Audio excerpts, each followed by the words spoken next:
growing with stories of Prophet Muhammad. பிஸ்மில்லாஹிர் ரஹ்மானிர் ரஹீம்.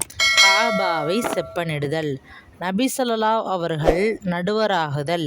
நபி ஸல்லல்லாஹு அவர்களின் 35வது வயதில் குறைஷியர்கள் காபாவை புதுப்பித்தனர்.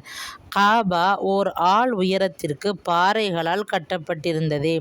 அது இஸ்மாயில் அவர்களின் காலத்திலிருந்தே மேல்முகடு இன்றி 9 முழம் கொண்டதாக இருந்தது. அதன் சுவரும் கட்டங்களும் சிதிலமடைந்து இருந்தன. இந்த நிலையில் காபாவினுள் வைக்கப்பட்டிருந்த பொக்கிஷங்களை ஒரு கூட்டம் திருடிச் சென்றது. நபி ஸல்லல்லாஹு அவர்கள் இறைத்தூதராவதற்கு 5 ஆண்டுகளுக்கு முன்பு மக்காவில் பெரும் வெள்ளப்பெருக்கு ஏற்பட்டதால் காபாவின் கட்டடம் மேலும் பாதிப்படைந்தது. அதன் மீது கொண்டிருந்த மரியாதையின் காரணமாக குறைஷியர்கள் அதை புதுப்பிக்க வேண்டிய நிர்பந்தத்திற்கு ஆளாயினர்.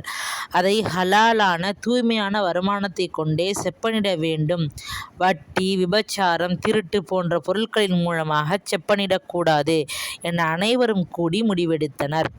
இந்த நிலையில் பழைய கட்டிடத்தை எவ்வாறு இடிப்பது என அனைவரும் அஞ்சினர். வலீத் இப்னு உகைரா மக்சூமி கடப்பாறையை எடுத்து, அல்லாவே, நான் நன்மையை நாடியே இதைச் செய்கிறேன் என்று கூறி ருக்குனுல் யமானி, ருக்குனு ஷாமி ஆகிய பகுதிகளை இடித்தார். அவருக்கு எந்த பாதிப்பும் ஏற்படாததைக் கண்ட குறைஷியர்கள் அச்சம் தெளிந்து அவருடன் இணைந்து இடித்தனர்.